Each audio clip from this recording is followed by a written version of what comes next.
Transdemic podcast, welcome back. It is early as hell as I'm producing this. I've been extremely busy getting some things off the ground, but I'm glad that you're back. I've also been paying attention to a lot of trans stuff in the news, and of course, this is one of those awesome episodes where I get to do the intro totally in my underwear, which is like the best. You know, it reminds me of things that I do as a trans person to be empowered. I think when I'm feeling the most me and the most like femme and most womanly is like when I get to do yoga in the mornings and like just away from everybody, get all that out of the way, don't have to deal with a lot of people. That's the best. And then you go back to the real world and it's craziness. And speaking of craziness, I did want to drop one thing before we get Bentley and our youngest guest of all time, Xander, in here on the podcast. I did just want to talk a tiny bit about saying that we're here in support and solidarity for those trans people out there trying to vote. Get out there and vote. It's going to be maybe possibly stressful. Voting is always awkward as fuck with giving IDs and dead names and bullshit. Just go there, close your eyes, clench your teeth, and get through it because it's going to be a mess, I'm sure. I'm going to be dealing with like a legal name change and not having the right documents yet as Social Security is going slow. So I'm right there with you, but I'm saying don't let it deter you. Get out there and vote, handle it, and then get back to the grind and get all that situated. They make it as hard as they can for us. We all know that. But let's go ahead and get into this podcast right now. It's Bentley and Xander, the youngest guest of all time, and myself right here on the Transdemic. I think you are our first Gen Z guest, right? Yeah, I definitely is. I think Definitely so. the youngest person ever on the maybe even the other podcasts I do all time.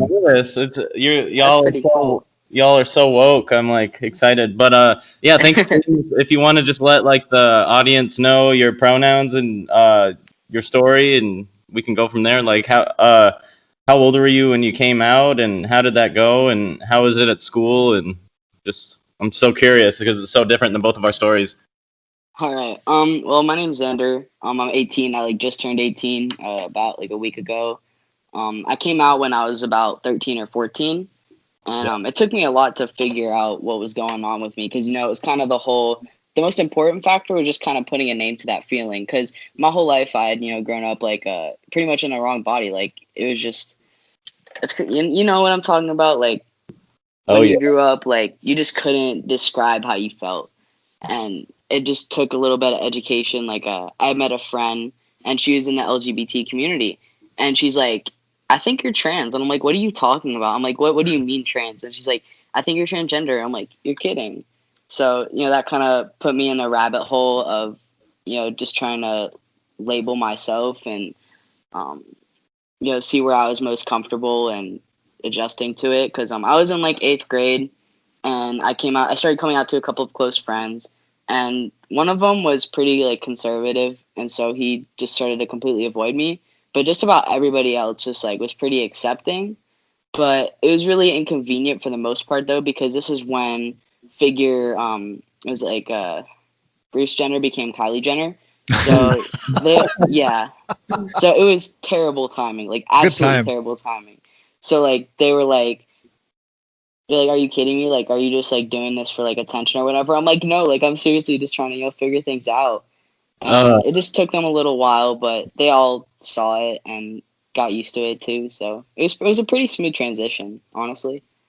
Was it harder for you to come out at school or to your family? I don't know. I would honestly kind of say they both were about the same because wow, it was kind of difficult because there were just some things that were just not good. That one friend and they thought it was bandwagon. And then on the other hand, my family also thought it was kind of bandwagon. But my dad started to push me away a little bit because he just didn't understand and just had a hard time seeing that in me. But my mom was super accepting because I grew up, in the Nike shorts and the graphic tees and stuff, playing with action figures and stuff. She totally saw that and right away was just super accepting. So I guess I'm very, very fortunate to have a good family and that they accepted me. And right now my dad's actually pretty supportive, even though he doesn't get it entirely. He, let me have hormones and top surgery at 17. So I'm very, very lucky. Yeah, that is awesome. like it's so interesting how similar but how different our stories are, because I think I always knew something was up with me, and I think I made like the click when I was 16, and I actually started watching this trans YouTuber when I was 16, and now he's gone stealth and deleted all of his videos, but we're still friends. And it was like at that time I knew, and then it still took me 10 years to come out, even though over that 10 years there was little flakes of like this friend knows, like Kris, she knew shit. What? How many years? Like what? 3 or 4? I mean, a long time. Well, it's whenever funny, you came out, like you came out years before I did, but I came out to you like around that same time. So it's like weird. 2016. Yeah. So I guess 4 years then. But I didn't come out like to everybody until last year, just because mainly I was worried about my family, my peers and stuff. I didn't really care. I was like, if I lose friends, like they obviously weren't my friend, but it was more so my family and like having insurance through them and stuff like that. But I think that's so cool that like the world is going in such a different way that at least some people, not everybody obviously, but like you just see it's more common for younger people to be able to come out and have a, I guess, safe and accepting experience in comparison to feel like the millennial generation all kind of had to hold it in for a while. So I think that's super cool. Yeah. But it's kind of most important that you do it at your own pace. Like, as you were talking about how it took you a while, like, it differs from person to person. But I guess, people are a lot more accepting nowadays. And I think that's just such a great thing now. Oh, totally. Here's what's fascinating to me about some of the stuff you just said. I wanted to go back. I was just taking a minute to think about everything. But it's funny, this notion or this sort of I don't know what the word is, but this belief or this really fucked up, like not true belief of this concept of the bandwagon. I feel like it was like that was like a thing that like I heard about maybe a lot more like 3 or 4 years ago, and it's kind of like tapered off since then. Yeah, but like definitely. Where does that come from, really? Because like I know a lot more people, you see it visibly in media, blah blah. How many people do you know, like being in school at the time, because you can speak on it directly, are like, where's this amazing utopia of like trans identifying people in the bandwagon that you supposedly joined? Like, yeah, that's really funny. There's not a lot of people. Yeah, like I don't know, they just saw it in the media, just mostly in social media, and you have to figure I'm hanging around a bunch of kids, so that's kind of the only thing on their mind. Like, that's what's so funny is like that disconnect of like, yeah, I'm on the bandwagon of dealing with all this, this stress and kind of like turmoil and being ostracized and like alienated. What a fun bandwagon to be a part of. Yeah, I know, right?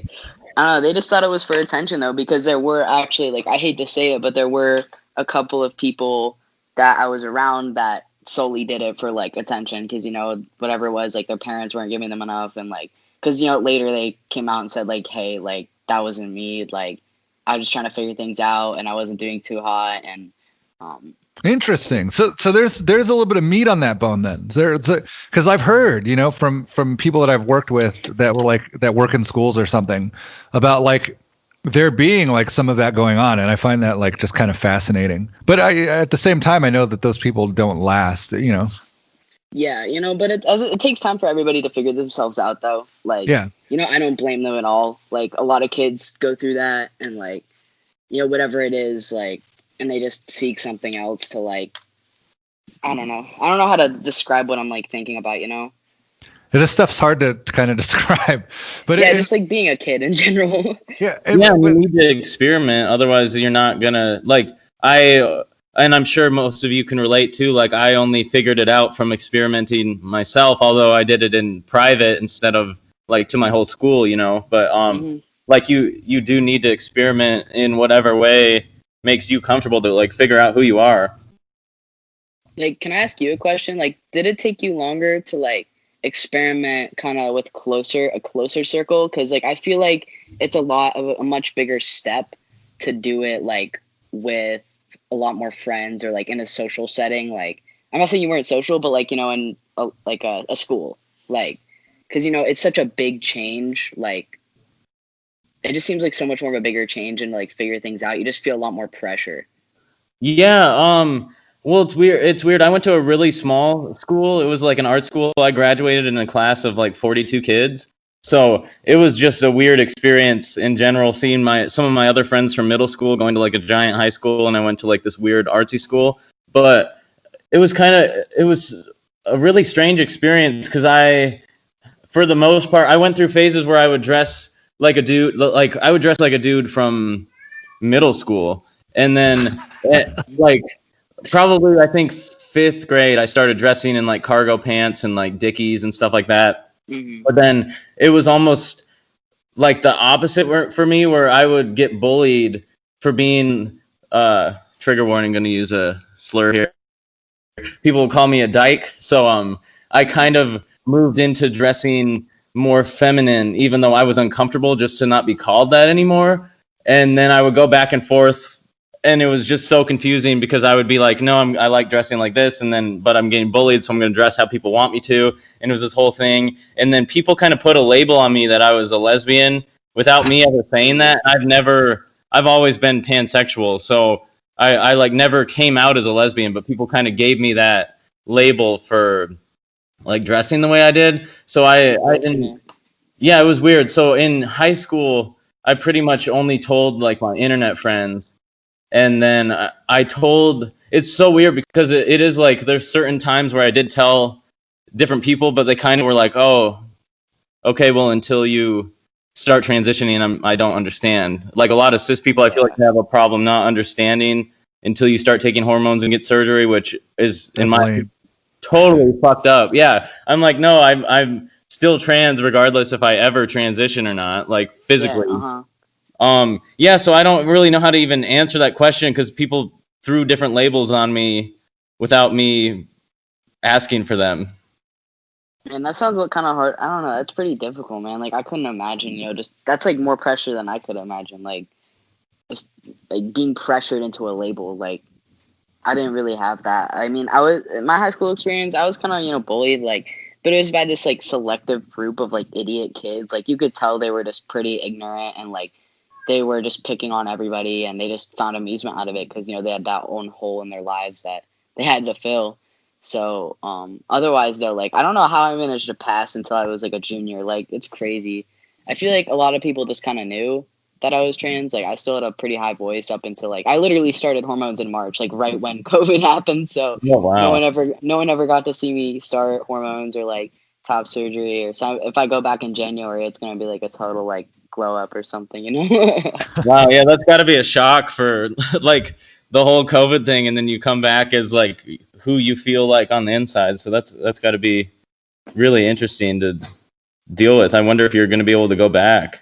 Oh, I mean, I should be able to in January. Like right now, like with school, I was registered for online, so I'm not able to go back this semester because I actually started it back up. But I definitely plan on going back second semester, and like.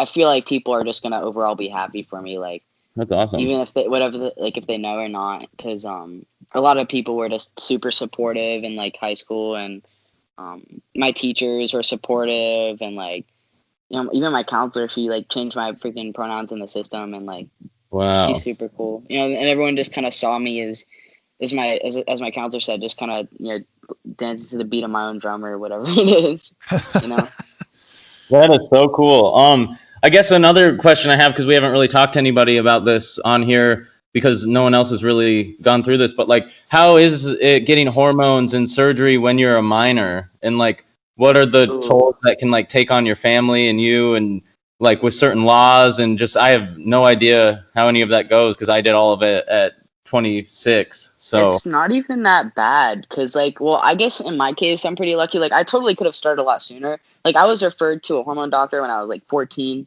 and unfortunately due to, family circumstances, like that just didn't happen because my mom wasn't all there for me and like wasn't doing what she should have and like taking me to that doctor. So not until I was 17, actually my stepmom started to educate herself so much more because like they finally saw that it wasn't a phase and they like knew I was ready. Because I went through therapy when I was really young, like 14, 13, and to sort out those issues, and I was diagnosed with gender dysphoria.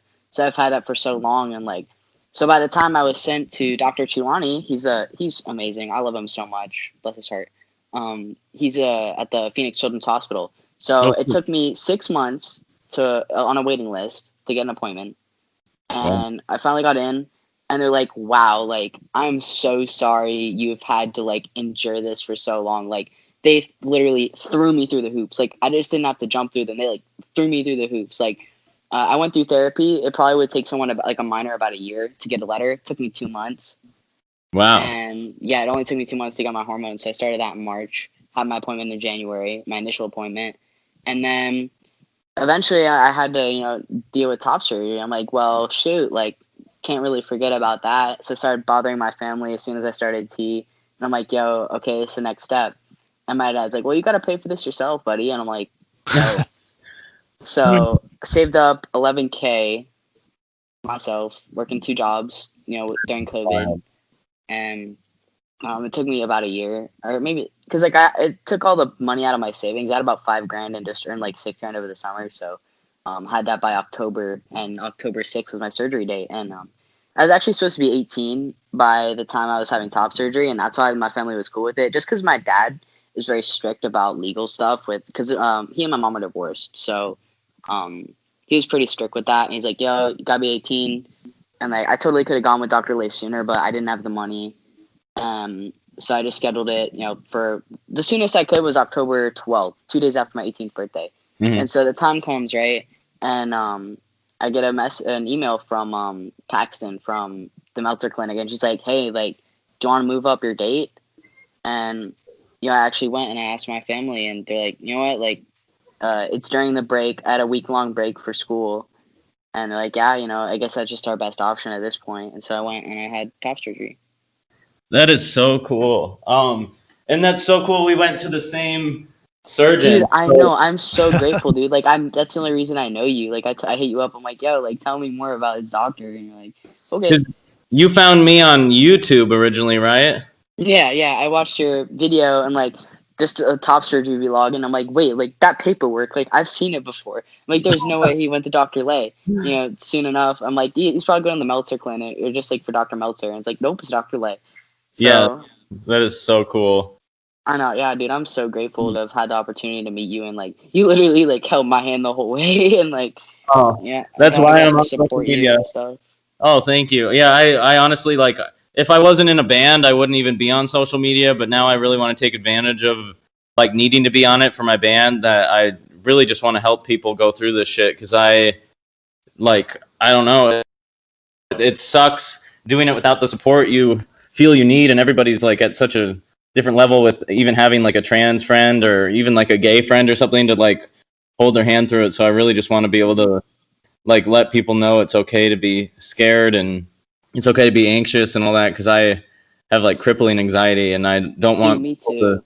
Yeah, and like I think a lot of people fake it online and are like, oh, that surgery was like a walk in the park, it was fine. And it's like, no, it was like terrifying for me.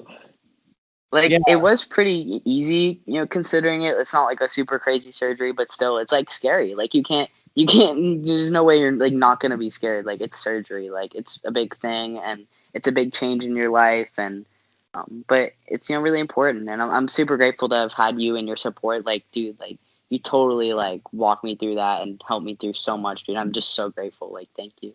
Oh, of course. It didn't even feel like I was doing that much, to be honest. I just want to be there for you. Yeah.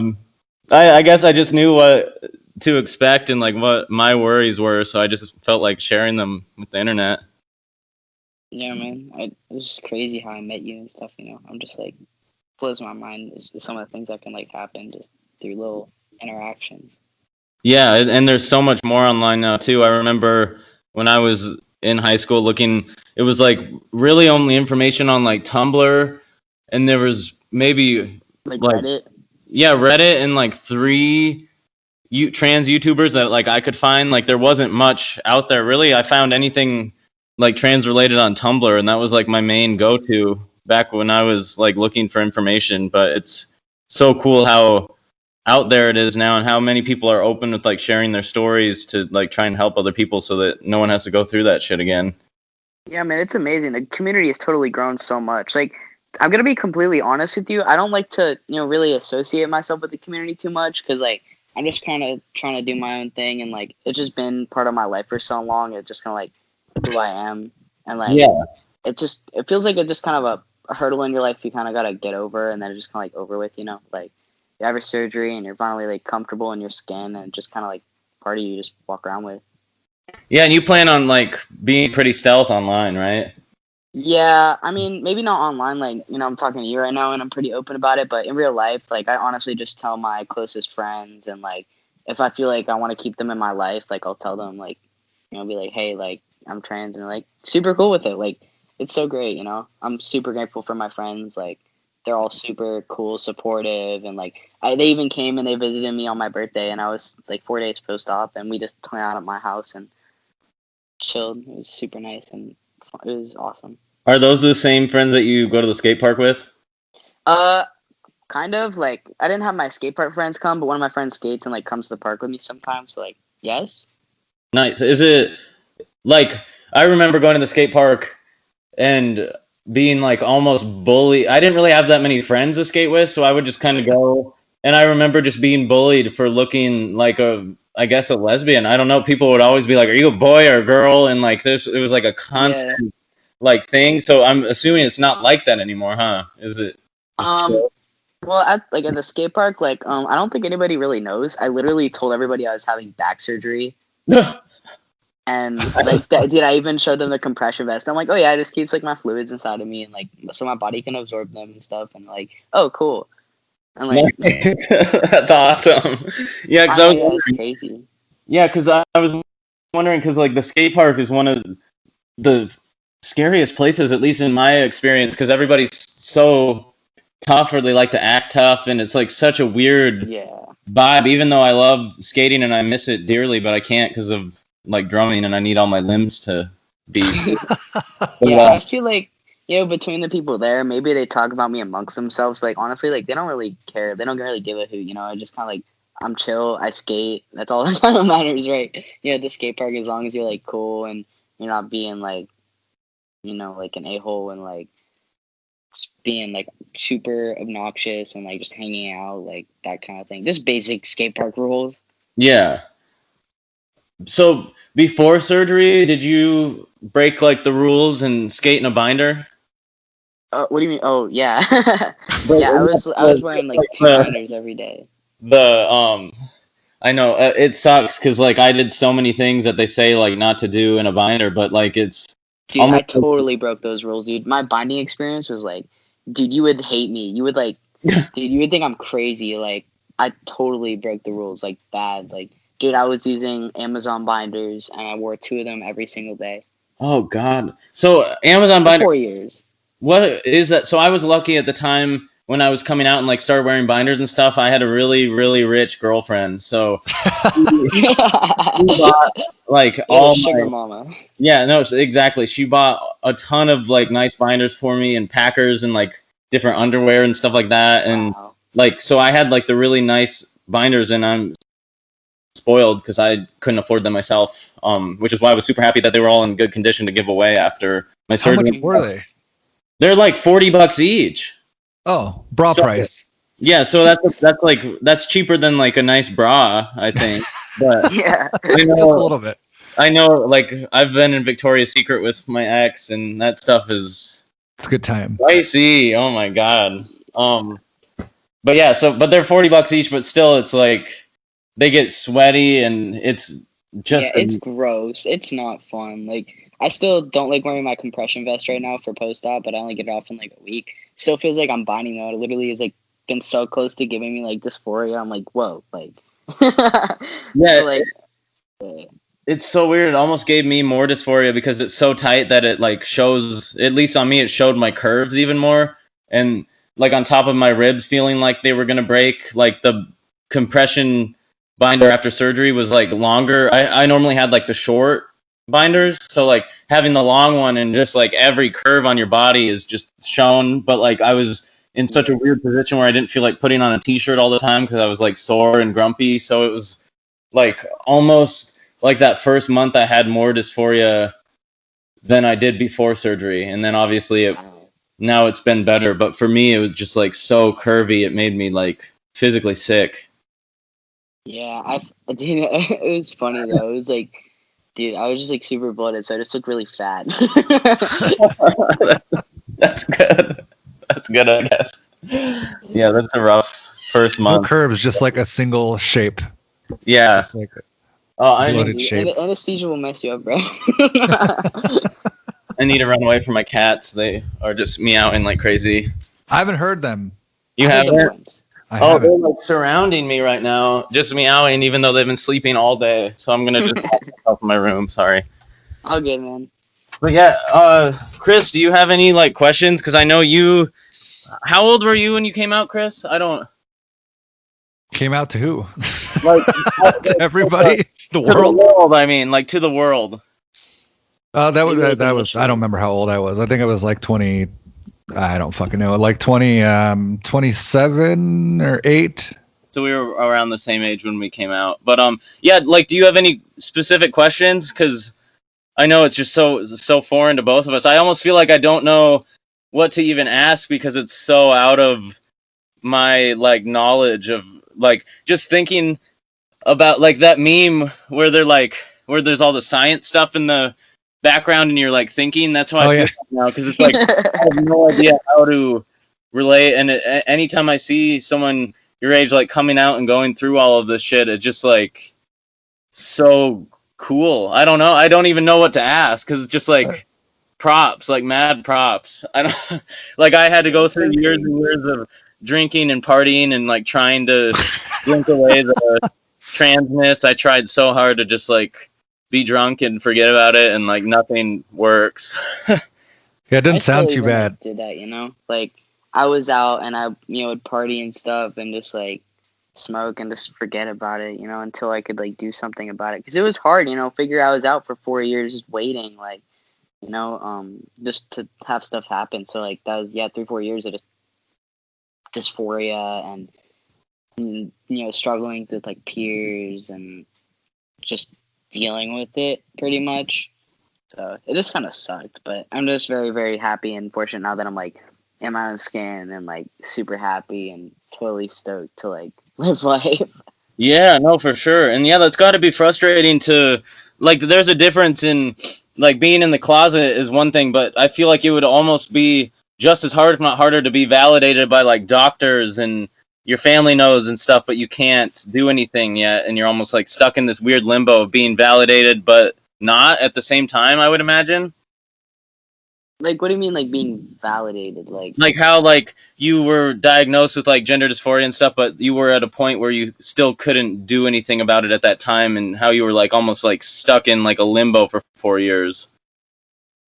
I don't know. As I said, I like passed pretty well. Like, no one really like cared too much. Like, I had to correct people a lot, and like, it was really, really difficult to just watch everyone go through puberty. Because, like, dude, I was in 8th grade. That's when it started, and like for me and my peers, it was just hard, dude. Like it was rough. Like I don't know how I managed. I seriously don't know how I managed to pass off for so long. Yeah, no, for sure. That's really cool. Yeah, I think that the only thing that I'm not thinking about questions. I'm thinking about this is just a demonstration or an example of the progress that we've wanted to see since we were young and coming up, and just to hear that environment to be able to come out that quickly, where like 2 or 3 years is like feels like it's a long trying time, when other people that were older than us even went 50, 60, 70 years. Some of them died without the ability to transition, and then us going 20 something years. Going 2 or 3 years, I'd say that we're making a lot of good progress. At least in Xander's case, but everybody's different because it also depends nowadays in this country on what part of the world world, but also the states and country you're coming up in. And it sounds like, for the most part, it seems like Xander had a super supportive environment, even if not everybody got it. Like I feel like everybody eventually came enough to the party to be able to support and help Xander out with everything. I think that is fucking awesome and a sign of like the times, I think. Yeah, like I think a big part of it was my stepmom though. Like I don't know what I would do without this woman. Like she was the one that ordered me my binders. Like that's why I had Amazon binders, because she was just like didn't really know GC2B or like they were just binders. Like Yeah, they were, just trying to help. They're like just like the Chinese, like Japanese, like lesbian tomboy, like. Yeah, there were those, but I mean, they worked, and like she was watching documentaries on trans people, and like it took her a while to learn from me though, like how, like, because you know how they kind of just on social media and like on TV and like how they represent trans people, like it's kind of just like I don't know how they like represent trans people is very like, I don't want to say by the book, but just like a certain way, Yep. And so when I was going through it, it was just kind of different. But she just learned from that and like learned how to make me more comfortable and came around, started using the pronouns and like, it was really cool. It took my dad a long time because like as I said, he pushed me away, and I just ended up living with my mom for a little bit because she was a supportive one. But eventually, she just wasn't all there financially or like emotionally because like she had like a drinking problem, unfortunately. But through that though, like I was able to come back to my dad's side, and they were actually so supportive, and like they came around after so long. Like I feel like everyone just comes around eventually though, like because they can't tell you that you're something you're not. Like they can't change you. No matter what. And that's so interesting to hear because like and it's such a generational thing because there are some people that are just totally cut out 100%, like their parents never talk to them again. And then there's like the parents that like are okay with it but they won't talk about it, and then there's the parents that don't respect it but they don't like disown you, and there's just so many different steps, and I feel like it is almost all like generational. What? No, I was just thinking like that's the worst. The worst to me. I'd rather, in some ways, you almost would be like, I'd rather just everybody, my parents just eradicate everything and be like, all right, fuck you. But like when they're indifferent, not indifferent, when they're still there to support you, but they're supporting a version of you that really doesn't exist. That's a weird kind of limbo to exist in. That's kind of where I'm at. That's fucked up. Yeah, man.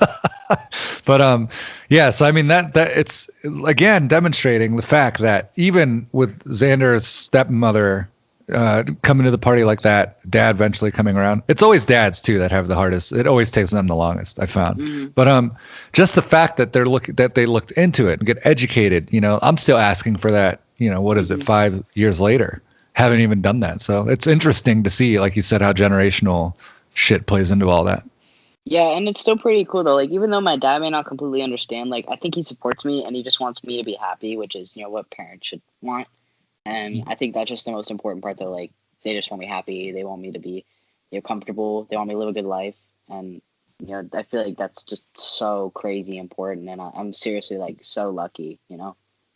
Yeah, that is so cool. Yeah, because I feel like it's so weird. I feel like my parents are almost in between both of y'all's. Like they're also like really conservative Christians, so there's always that side of like they probably just think I'm going to hell or whatever. But, you totally are. Yeah, and right. Fuck. So it's weird because it's almost it's like certain families. I feel like the Christian like religion. Not talking shit about any religion either. Like if you're a certain religion, that's fine. But like I feel like a lot of people put the whole trans thing as like a sexual thing when it's not. It's an identity, and they connect. I don't know. I mean, I think the whole thing is fucked up that they think like gay people are going to hell too and stuff. But I feel like a lot of people can't disconnect the identity part from the sexual part, and it gets in a lot of people's way from being able to like see you for who you are and like how you're being accepted. I don't know now I'm like losing myself, but like it is unfortunate. A lot of people do see it as not an identity, I guess. I can't even begin to imagine where my parents actually are. Like, although they support it enough, they aren't at the point where they will like talk about it. Like once my mom was like, how's your shots going? And I'm like, they're good. And she's like, when do you do them every day? And I was like, no, it's once a week. And then she's like, oh, okay. Like that was it. So it's like, it's so weird. I have no idea like what they think. That's a good thing, I think. think that's a good question, even though it's awkward. Yeah. I think that's good. It's a good intention. Yeah, right. No, it is. It's just like, but then when I have to see him, it's like, what do I do? You know? Yeah, like same man. Cause like a lot of my family like they like know, but I don't think they know that I like started transitioning because like COVID happened. And but like I think my grandparents just went ahead and told everybody I just had top surgery. So so because I started getting texts from like random family members I haven't talked to in forever, and like, oh hey, like I hope you're doing well, recover quickly. I'm like, oh thanks. Nice. So the whole kind of like the whole probably surgery. didn't just like out me, but it's okay. I'd rather have them like know than like see them and like them not know that I started doing this. Like this was like, huge. Like, Yeah, they don't know, or like by the time you can see them, they don't even recognize you, or like there's so many awkward ways that could go. Like I would much rather have people like out me to family. I'm still wondering like who. Like I came out on Facebook, and I have family on there, but like beyond telling my parents and then telling like my close friends and Facebook, I didn't like go out of my way to tell any other family because I don't really see them that much. So I have no idea what page like anybody is on unless they're on my Facebook. And even on there, I'm not as personal as Instagram. Instagram is where I get personal because I don't know anyone following me. It's like a bunch of trans people, so I'm trying to like help them out. Yeah. Facebook, I was like, I'm having surgery on this day. That's it. Like, you know. It's like, yeah, like it's happening. Like it's weird. My uncle did mail me a birthday card that had Bentley on it, so that was cool. Oh, nice. It's cool. Spreading around. Yeah, and they're from Ohio. He was in the military for like 50 years or something. So that's pretty good. That was cool. But the rest of them, I don't know. My other cousin just added me to some like pyramid scheme nail group on Facebook, but that's fine. I mean, I paint my nails, so I'm not ashamed of that. But I'm like, all the posts are like, "Hey, ladies," so it's like, oh yeah. But then she also likes my posts on Instagram, so she knows I'm trans. It's a weird thing where it's like, what do you know what trans is? I don't know. It's so, my family is just weird. Yeah, man, that sounds pretty like awkward, you know. Like it is. I think that's just family in general for everybody.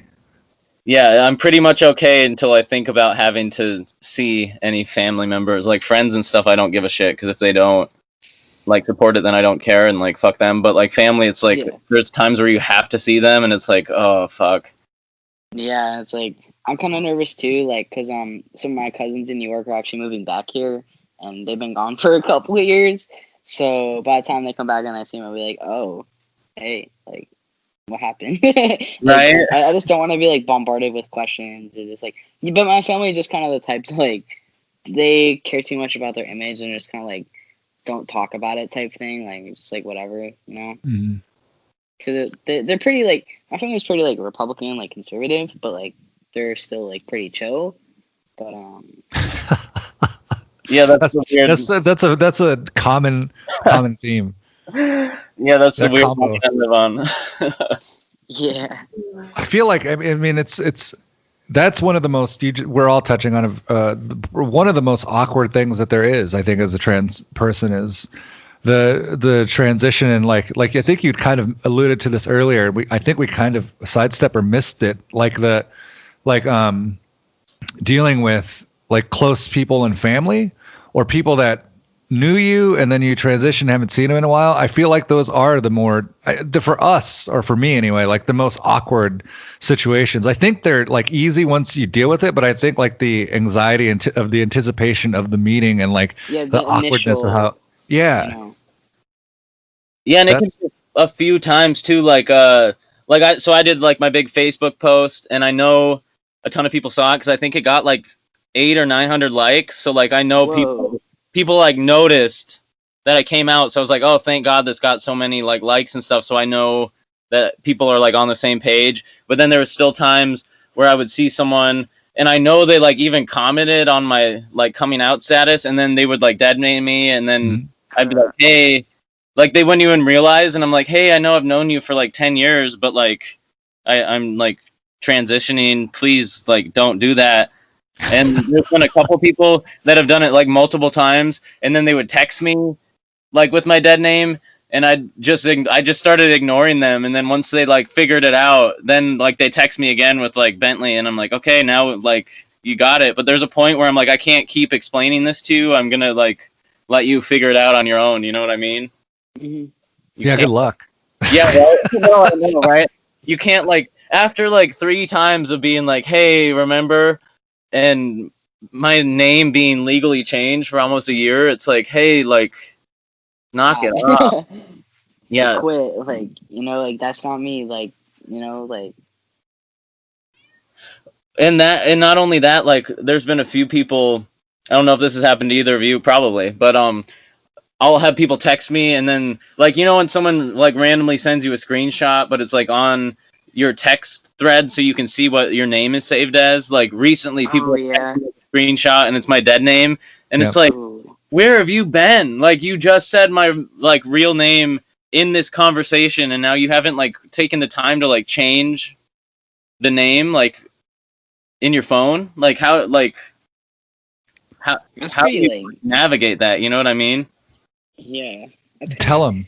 Like I think I had who just the other day, Mike Seatown I had texted him, and he was like, "Oh, I just realized I need to change your name in my phone." Like I think people that are really like your real down friends and allies will make those changes.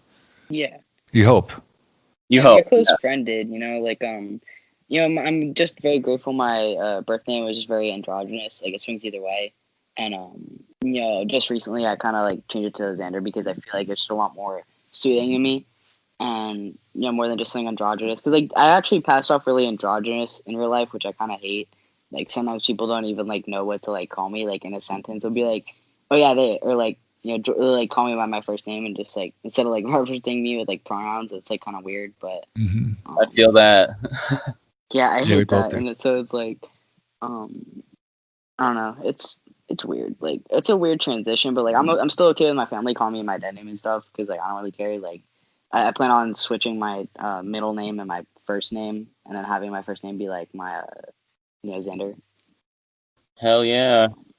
So yeah, like I don't really mind it. It's not like it's still like a dead name, but my close friends, like I told them, I'm like, hey, like I want to go by this. Like okay, and so now my friend gave me a nickname. He calls me X.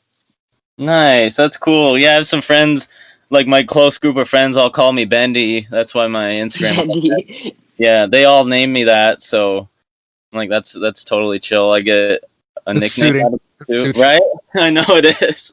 But yeah, I love like nicknames, dude. Like especially with like a new name, it's like so fun. Like when they like come up with them, it's like they call me Xander X, and I really like that. Like I finally started taking a step to like introducing myself to people as like Xander, and I just say like call me X. Like it's really easy to remember. Like,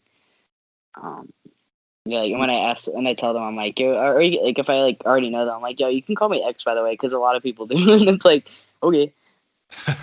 Well, yeah, I would never forget that if someone introduced themselves as X. I'd be like, I got that. We're good. Yeah, it's like so easy, like. Hell yeah. So I think it's pretty cool. Like I actually got that name from my friend, so. Yeah, I think it's better when like your friends make up something that fits you. It's like more, at least for me, I was like, that's cool. They're like involved and like actually care. I thought it was really cute. Mm-hmm. Yeah, dude, like it made me so happy, dude. Like on my birthday, he gave me a painting and a skateboard, and he wrote like a note on each of them, and he says like to X, and I was like, bro, like my heart, bro. Aw, that's awesome. Yeah, bro, it's totally like a feel good moment right there, and it's like, wow, like that feels awesome. Like it makes me so happy. Hell yeah. Yeah, do you have anything else to share, or like how, like any weird experiences at work, or is it work good? Like, or people chill there? Like anything else? Like, like, just we want to work at Target. I work at Target, and Target's been really great about it. Like, I've been working there for over a year now, probably like a year and a half almost, and I was there like before hormones, and like I started like having issues with people like misgendering me, and so they actually put pronouns on my name tag. What? Yeah, and like I didn't like it because it made me look like I was like trans, Like, it was just he, him, like obviously it's like yeah, this kid's like trans or something, and it's like kind of a dead giveaway. But it definitely helped, and like people would ask about it, and I'm like, oh, like people just tend to like gender me wrong sometimes, so it just like helps, and like Eventually, when I started tea, everyone was like, "Yo, like, are you sick?" And then, of course, it was at the beginning of COVID, so everyone's like dead stressed about it. So like, "Yo, like, are you sick? Like, go home." And I'm like, "No, no, no. Like, Oh, this is just me. Like, don't worry. Like, it's totally normal." oh, it's weird. Yeah, I still have mornings like today. I went out and got coffee, and I had like just woken up, and I was all groggy, and I was like, "Oh, I was ordering." I'm like, I totally sound sick right now. Just like it's still after what 10, almost 11 months. It's still like there's in the morning. It's so like gurgly, and I'm like, I totally sound like I've Yeah. COVID right now. It's so awkward. Dude, yeah. Like, Is I that a hate how, thing like, that happens with tea? Yeah, yeah, like you it, can sound kind of like nasally, and that's what I don't like about like my voice personally bothers me a little bit. Is it sounds kind of like nasally, but I've only been on tea for what like 7 months, and so I still have time for my voice to like still develop and like drop. Because like sometimes it doesn't even like happen to people until like a year in, or like it'll just keep changing over time. So I'm not really super worried, but like I sound kind of like sick or like nasally. yeah. Maybe it's People. because I'm not speaking from my chest, Yeah, what an unfortunate time to sound sick. No, I know. It's always awkward. I feel so bad, and then I don't want to be like I'm not sick because then that's weird, and it's just like I'm sorry. Like, Yeah, just be like, don't worry, like. it's strange, especially those first few months. But still, like pretty much every morning, I sound sick as fuck. It's weird. Yeah, does your voice just like get like really deep in the morning? Like Yeah, it gets sometimes it's like super deep, which I love, but then other times me too. it's like yeah, the morning is the best for that. But then like other times it sounds like I have a sore throat, even though I don't. But it has that same like crackling noise or whatever. Like Yeah. the vocal cords wake up, and it's like, oh my god, this is terrible timing. And especially now, like my job is still closed, so right now I'm doing like DoorDash and Instacart for money. Oh, So I like see strangers all day. In theory, I'm not supposed to see them, but people always answer their doors like fucking assholes and stuff. But I like say thank you, and I'm like, I sound sick as fuck. Like, like you don't say that, right? no, no, but yeah, no. In my head, I'm always like, I'm delivering this person food, and the way I said thank you sounds like I'm like just been coughing a bunch. So Dang, man. that's cool that they do that at Target, though. The pronoun thing, I didn't know that. I guess I don't really look Oh at yeah. name Like tag. they were so cool about it, and like if anyone ever had a problem with it, I could really just walk into HR and be like, "Hey, like they're doing this." Like I didn't never have to, but it was like if it ever was an issue, my HR is like my HR, both of my HR representatives, I'm like are like gay. I'm pretty sure. So, Nice. yeah, Target's very LGBT friendly, and I'm super like glad to be employed there right now. So it's like it's very chill, very accepting. Everyone there's super cool. Like a lot of my like team leaders are like pretty much like my bosses, people I listen to. They all kind of like knew about like surgery, and they were super happy for me, and they know I'm like out right now. And they're like, as soon as I come back, they're gonna be like, "Yo, did you get COVID?" Oh god. Because like I've been gone for 6 weeks. Like, So you took 6 weeks off. Do you get any paid time? nope. No, it's all just off.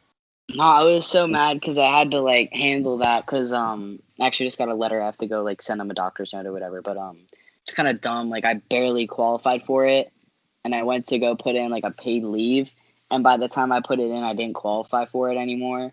So I'm like broke right now, but it's okay because like I'm not really doing a whole lot, just recovering and like Totally. And that I guess that's America. Our whole system is so fucked that some of that should be compensated, but we live in America. It's okay though, like I don't have a whole lot of financial responsibility, and like I do my parents a favor, and I just take my sister to school and stuff. Like, and school is like pretty much my only job right now, so it's been just a really great time to like focus on myself and recover and take it easy and like have a break. Like it's been very nice, and I'm doing well, which is awesome. Hell yeah, that's good. And I'm sure having a break from working during a pandemic is nice anyways. I would be really stressed it seems like it, but like honestly, like when I go back, it's gonna be quarter 4 when we have the whole Christmas rush and Thanksgiving. So The best just time ever gonna at Target. go in running, or Yeah. like drop in running or whatever. Like, well, you're a saint for doing that. I can barely even go shopping without like giving people the evil eye for wearing their mask wrong and stuff that I like could not work. I would get fired right away. Like I would just be fired. I can't like hang the There's nothing we can actually do about it, you know? Like, we can just be like, hey, like, wear masks. And be like, no. Like, okay. Like, we're not gonna, like, kick them out. And, like, we can reprimand them and be like, hey, could you, like, please wear your mask or, like, wear it correctly? And, like, because, like, some of the people, like, in the front of the store, they're actually pretty, like, good about it. Like, they'll go, and then, of course, like, the people are gonna be super rude and be like, well, I'm a medical condition, or, like, something like, you know, it's not required by the local authorities, so I don't have to. And it's like, okay. Okay, like, good for you. Like, wear masks. Like, no one cares. Like, Yeah, do your jobs. that's exactly where I would get fired. I would be the first person. I'd be like, "Well, fuck you then," and I'd be like, "I'll walk myself out. Thank you." Well, yeah, I think you know, we're at fucking 50 minutes. Oh, every time I say this, but the conversations fly by, and I think if you want to, Ben, if you have anything else, or if Xander have anything else to add, we should wrap it up. And I think it's cool. I just love to hear good stories coming out of, you know, younger people, which is what I've heard, but we rarely get a chance to hear a little bit more about it. So thanks for coming on and talking, sharing some of that with us. And if there's more to go ahead and talk. But yeah, we should wrap it up. And if you want to plug your art page too, your art page is super dope. So thank you. Yeah, well, thank you so much for having me. You know, I really appreciate it. And, like, I've never really gotten to, like, share my story with a whole lot of people. So I think it's pretty cool that I'm able to have this opportunity and, like, be the youngest person on your podcast. I think it's pretty sick. And my art page is _kidtyke_ on Instagram. So if you want to go check that out, I do a lot of, like, digital artwork and painting and custom skateboards and stuff. So there's that. And yeah, thanks again, you guys. You know, it was a pleasure to talk to you guys and, you know, hear your experiences too. Because you know, I don't actually get to meet a whole lot of trans people, or like trans people that have, you know, followed through with their transition and come this far as well. Because I feel like we're all kind of on the same page, you know. Oh yeah. Yeah. We've all kind of been through the ringer. Yeah, it's a ringer for sure. It's nothing but a ringer. Yeah. But yeah, thanks for coming on. Thanks for finding me on YouTube and hitting me up. And I've been making quite a few friends that way. I have some other people that hit me up the last couple of weeks that were in other states getting top surgery and, like, wanted a buddy to talk to. So it's been really fun to, like, kind of be there for people and be like, yo, you're gonna be alive. Like, I for sure, 110% thought I was gonna die in surgery. Same. I wrote a will. Like, yeah, I wrote a will God. and everything. And, like, I told my friend, I was like, here's my will. Like, you get my cat. Like, I had it all planned out. And so, like, to help anybody realize that they're probably not gonna die, like, just makes me really happy. Like, I can't be like, I promise you're not gonna die, but, like, the chances of death in this surgery are, like, I've never heard of it. So it's nice to, like, ease everybody's anxiety, because it's fucking terrifying. Yeah, man. But also, next time you have a surgery, represent. Oh, sorry. No, go ahead. Go ahead. Well, I did actually get one of Bendy's t-shirts, the misunderstood one. And dude, I'm so excited to, like, represent. Like, dude, I've been wearing my my Snailbite mask, like, every day. Oh, like, I think it's so sick, man. I appreciate it so much, dude. Like, I put my pin on my bag, and I'm gonna slap some of those stickers on my skateboard, and I think it's super sick, dude. And I appreciate it so much. Like, I can't wait to send you some pictures and stuff. Well, thank you too. I really appreciate it. It's been interesting starting my, like, vision during a pandemic, but my next line drops on November 1st, and I have little Packer hoodies. But go check out all the links to the merch, all Transdemic merch, all Bentley merch, all Snowmate merch, all Moody Black merch, all Noise Rap merch, everything. Thanks to Xander for being the youngest guest on the podcast of all time. Super great insight. And we'll see you next week on the Transdemic podcast. We have 3 episodes left in our first season of all time, so stay tuned. We'll see you later. Got questions? Send them.